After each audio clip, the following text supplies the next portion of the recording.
열왕기상 1장 1절부터 4절 말씀 마음을 집중하시고 함께 읽어보십니다.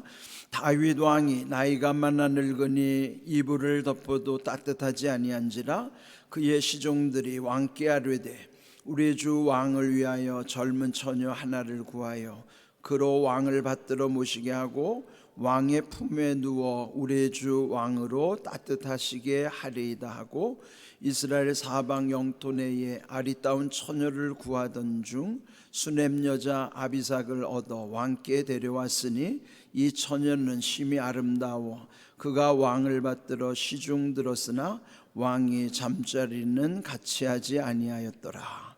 아멘. 오늘부터 열왕기상 말씀을 묵상할 것입니다. 근데 성경 묵상에 있어서 중요한 것은 먼저 그 말의 뜻을 이해하는 거예요. 말의 뜻을 이해하지 못하면은 아무리 읽어도 그 말씀이 내 말씀이 안 되는 겁니다. 그러므로 먼저 이 단어 말의 뜻이 풀려야 되고, 그렇다면은 이 단어 즉 개념, 이 개념들이 하나의 맥락을 이루는 거예요. 그리고 그 맥락은 어떤 큰 흐름을 향하여 가는 것이에요. 그래서 저도 말씀을 묵상할 때 개념과 맥락과 흐름을 늘 염두에 두고 말씀을 묵상하는 것이죠. 창세기로부터 마지막 66권에 해당하는 요한계시록에 이르기까지 성경은 이렇게 개념과 어떤 맥락 그리고 큰 흐름을 이루고 있다는 것이죠. 그러면은 이제 여기 열왕기상이라고 하는 이것도 하나의 맥락이에요. 그러니까 66권의 각 성경은 하나의 맥락을 이루죠. 그는 전체 흐름은 하나님의 나라를 지향하고 마침내 천국으로 우리를 이끌어 가시는 큰 흐름이 있는 거예요. 그렇다면 여러분이 이 말의 뜻을 깨우치는 이 개념을 이해하는 것, 그 개념이 이해가 돼야 그래야 이 개념들이 맥락 속에서 어떻게 이 말씀이 맥락을 이루고 있고 전체 성경과도 어떻게 관련이 되는 흐름이 다 연결되어 있는가, 그게 다 이해가 될 수 있는 거예요. 자, 먼저 이 열왕기 하면 먼저 이 뜻이 모르면은 열왕이라고 하면 10명의 왕인 것처럼 생각이 되잖아요. 그러니까 한문이라 어려워요. 열은 10명이란 뜻이 아니고 우리가 흔히 나열한다 그럴 때 이렇게 쭉 늘어놓는 거예요. 나열. 그럴 때 열이에요. 그러면 열왕하면 여러 왕들을 이렇게 늘어놓는 거예요. 그러니까 여기에 열왕기에는 여러 왕들이 기록되어 있는 거예요. 그래서 열왕기가 되는 것이죠. 그러면은 이 왕이라고 하는 것은 이스라엘의 왕정이 시작된 것이 그들이 하나님께 왕을 세워달라고 하도 간청했기에 하나님이 허락하셔서 우리가 이미 앞에 사무엘서에서도 본 것처럼 사무엘 선지를 통해 처음 왕을 세운 사람이 사울이고 두 번째 왕이 다윗, 세 번째 왕이 솔로몬, 그리고 이후에는 왕국이 분열이 되는 거예요. 우리 대한민국처럼 남북이 갈리어진 것처럼 그들도 북왕국 이스라엘과 남왕국 유다로 이렇게 갈라지는 거예요. 솔로몬 이후에 그렇게 됐죠. 그렇기 때문에 또 북왕국의 왕들, 남왕국의 왕들의 역사를 쭉 기록해 놓은 것이 열왕기서입니다. 제가 왜 열왕기서라고 말씀드리냐면은 이 앞에서도 사무엘 상하가 처음에는 나뉘어진 것이 아니라 사무엘서라고 하는 한 권이라고 말씀드렸듯이 여기 열왕기 상하도 편의상 나눈 것이지 원래 처음에는 열왕기서로 하나의 책이에요. 그래서 이 열왕기서 전체를 보면은 여러 왕들에 대한 기록이죠. 그렇다고 해서 그 왕들이 주인공인가? 등장인물이기는 해도 주인공은 하나님이시라고 말씀드렸어요. 그래서 그 왕들의 시대 가운데 하나님과의 어떤 관계를 맺는가, 그들 왕들이 하나님과의 관계에 따라서 그 왕들이 선한 왕이 되기도 하고 악한 왕이 되기도 해요. 네, 이런 평가들이 여기에 열왕기서에 쭉 기록이 되어 있습니다. 그러면은 이 왕들의 시대는 잠시 지나가는 시대에 불과하죠. 또 그 시대마다 하나님은 어떻게 그들과 관계를 맺고 계시는가? 하나님의 말씀에 순종하느냐 불순종하느냐에 따라서 그 시대에 흥하기도 하고 망하기도 하고 성하기도 하고 쇠하기도 하고, 역사에는 보면은 흥망성쇠가 계속 이렇게 기복이 생기는 거예요. 그런데 성경에서 강조하는 것은 하나님과의 관계가 좋을 때는 흥하고 성하지만 하나님과 멀어지거나 하나님을 배신할 때는 망하거나 쇠한단 말이에요. 그러니까 흥망성쇠의 역사를, 그러면 우리 시대도 마찬가지예요. 지금 우리나라는 국운이 상승하는 때를 살아가지만 사실 더 중요한 것은 하나님의 뜻을 우리 시대에 어떻게 우리가 감당하고 있느냐가 중요한 것이죠. 그래서 이런 모든 것이 하나님과의 관계, 즉 우리의 믿음의 관계에 따라서 우리의 삶도, 역사나 개인의 삶 속에 있어도 흥망성쇠는 항상 있다는 사실이죠. 이런 교훈을 이 말씀을 통해서 배우는 거예요. 그렇다면 이것도 이제 역사서라고 말씀드렸습니다만은 단순한 역사가 아니고 이 역사 속에는 크게는 하나님의 나라의 역사의 흐름을 반영하는 것이죠. 그런데 이 기록을 누가 하느냐에 따라서, 그러니까 우리나라의 역사도 보면요, 이제 흔히 일제시대 때 우리 역사를 왜곡한 것은 그 당시의 역사를 기록하는 사람들이 식민지 사관으로, 사관이라는 역사를 보는 관점이 사관이에요. 그러면 그 식민지 역사관으로 기록하면은 우리나라는 일본을 위대하게 보고 우리는 아주 우리를 비하하는 말들이 참 많아요. 그는 왜냐하면 일제시대 때 그 식민사관으로 우리를 그렇게 비하하게 만든 거예요. 예? 우리 흔히 그런 말 하는, 조선 놈은 때려야 돼. 이게 우리가 못난 게 아닌데 일본 땡땡들이 우리를 그렇게 비하해서 교육을 시켜놓은 거를 우리도 세뇌를 당해가지고 우리 스스로를 비하하는 거예요. 그런 게 다 역사의 기록 가운데 어떻게 역사를 보느냐가 중요하잖아요. 그런데 여기 열왕기서를 기록하는 것은 선지자들의 역사 관점에서 보는 거예요. 또 하나의 흐름은 뭐냐면 제사장의 관점에서 보는 것도 있어요. 그러면은 선지자와 제사장의 관점이 다를 수밖에 없습니다.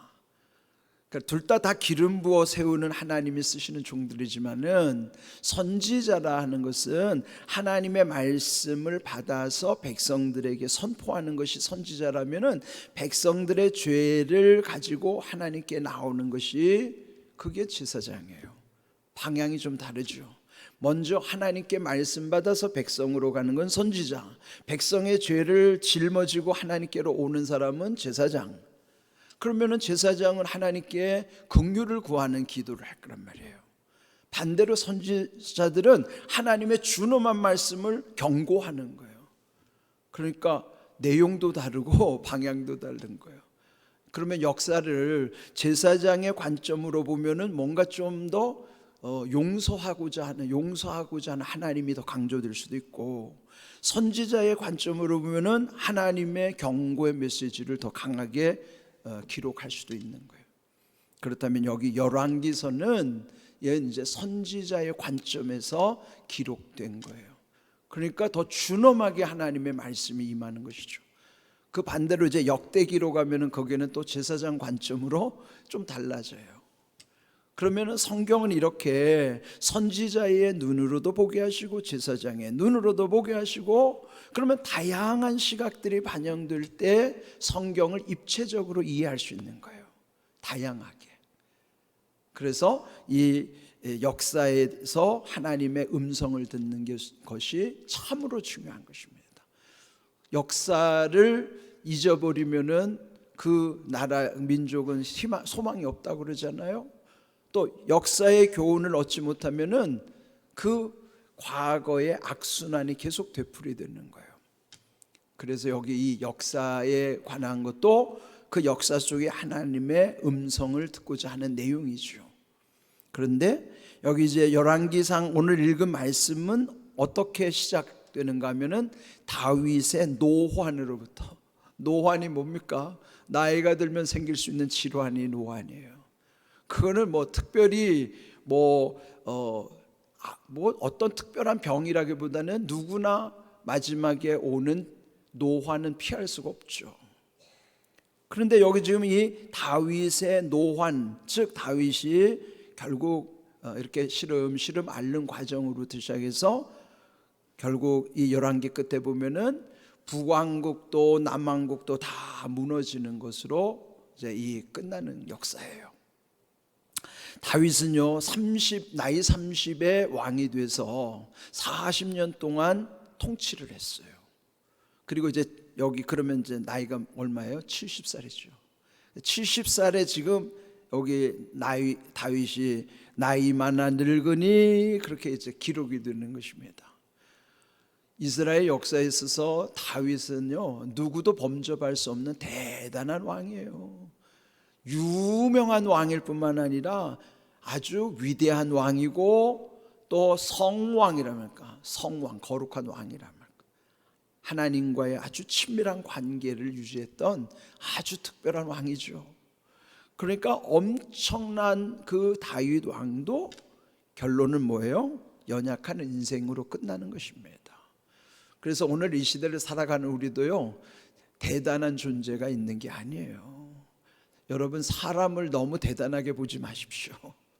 결국 아무리 유명했던 사람들도 다 쓰러지고 마는 거예요.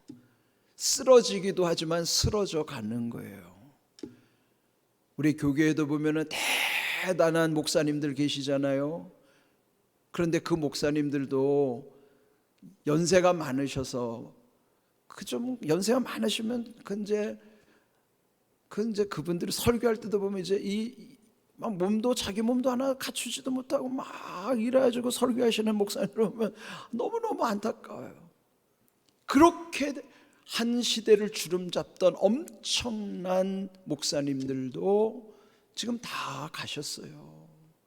대단한 부흥 강사님들, 한국 기독교 역사에 엄청난 부흥 강사님들도 계셨고 최근까지도 엄청난 목사님들 많이 가셨잖아요. 그는 인생이 누구라도 대단하지가 아니하고 또 다 한없이 연약하다는 것을 우리는 알아야 됩니다. 그래서 여러분, 사람에게 소망 두지 마십시오. 사람을 너무 대단하게 보지 마세요. 사람은 다 죄인이고 한없이 연약하고 부족한 존재일 뿐이에요. 그러니까 이 사람에 대한 긍휼을 갖게 되는 것이죠. 오늘 아주 응답들이 많이 오네요. 좋은 사인입니다. 자, 그런데 오늘 이 말씀에 다윗에 관한 말씀을 보면요 1절에 다윗 왕이 나이가 많아 늙으니 이불을 덮어도 따뜻하지 아니한지라. 어릴 때나 보면은요 아이들은 막 열이 나니까 이불도 안 덮고 잔다고 애들은. 그런데 이제 이렇게 다윗처럼 이제 임종이 가까운 때가 되면은 이불을 덮어도 이게 따뜻하지가 않은 거예요. 이게 노환이 있으면은 이제 이런 현상은 누구든지 다 겪는 것이죠. 자, 그래서 그 밑에서 시종들이 이 왕을 위해서 처방을 내리는 거예요. 그게 뭐냐면은 왕을 위해서 젊은 처녀 하나를 구하여 왕을 받들어 모시게 하고 왕의 품에 누워 우리 주 왕으로 따뜻하시게 하리다. 이거는 고대의 치료 방법이기도 했어요. 노안을 걸린 분들을 위해서 남자를 접해보지 못한 아리따운 그 처녀를, 한 10 몇 세 된 이런 아리따운 처녀를 이제 돈 많은 사람은 첩으로 드리기도 하고 이제 왕이니까 후궁으로 드리는 거예요. 그렇게 해서 이 왕과 잠자리를 같이 하게 하고 몸을 같이 부대끼고 하다 보면은 그 젊은 처녀의 그 온기를 이 다윗이 유지할 수 있지 않을까. 그는 이제 고대의 이게 하나의 치료 방법이기도 하지만 오늘 우리가 보면은 이게 무슨 요사스럽죠. 또 왠지 좀 다윗을 생각하면은 우리는 항상 어떤 이미지가 떠올라요? 옛날에 간음죄를 범했던 그 이미지를 떨칠 수가 없어요. 그렇다면은 여러분 나이가 든다고 해서 성적 욕구가 사라질까? 그런데 이런 모든 우리의 인생을 보면은 다윗 또한 인생의 성적 욕구는 끝까지 남아 있단 말이에요. 아주 이제 늦게 바람피는 할아버지들 보면서 옛적에 저희들도 할머니들한테 그런 소리를 많이 들었어요. 이거 이 남자들은 그저 문지방 넘어갈 힘만 있으면 딴짓한다는 거. 그러니까 그게 무슨 뜻이겠어요? 늙어도 성욕이 그거를 남자들은 이기기가 쉽지 않다는 거예요. 그러니까 이 지금 다윗도 옛날 전적이 있고 또 신하들이 자기들 나름대로는 최선을 다해서 이렇게 아리따운 처녀를 드린다고 그러면 다윗에게도 왜 그런 어떤 그 욕망이 없겠습니까? 그런데 여기에 3절에 보면은 마침 거기 이제 두루 수소문 끝에 사방 영토 내 아리따운 처녀를 구하던 중 수넴 여자 아비삭을 얻어 왕께 데리고 왔다. 여기에 이제 수넴이라고 하는 지역은 당시 미인들이 많기로 소문난 곳이라고 그래요. 그러니까 오늘 말하는 미인촌이라고 알려진 곳에서 아주 전국에서 다 소문 끝에 그래도 가장 아름답다고 여기는 아비삭. 근데 여기에 이름에 보면은 이스라엘 이름에 아비가 들어가는 말이 많아요, 그죠? 아비삭, 아비세, 아비멜렉 뭐 이런 아비는요, 그 우리말하고 비슷해요. 아비가 아버지란 뜻이에요. 아비, 나의 아버지. 그러니까 이 아비삭이라는 뜻이면 나의 아버지는 방랑자라는 뜻이에요. 그러나 어찌하든지 아비삭을 들여서 시중을 들게 하는데 4절 이 처녀는 심히 아름답다. 그러니까 여러분 얼마나 매력적이겠어요. 또 매혹적이겠습니까? 또 왕을 시중을 들긴 했지만은 다윗은 잠자리는 거절했다. 이것도 다윗의 일종의 노욕을 이기게 하고, 그러나 다윗이 끝까지 자기 나름대로 하나님 앞에서의 어떤 그런 모습이 아닐까, 절제의 모습이 아닐까.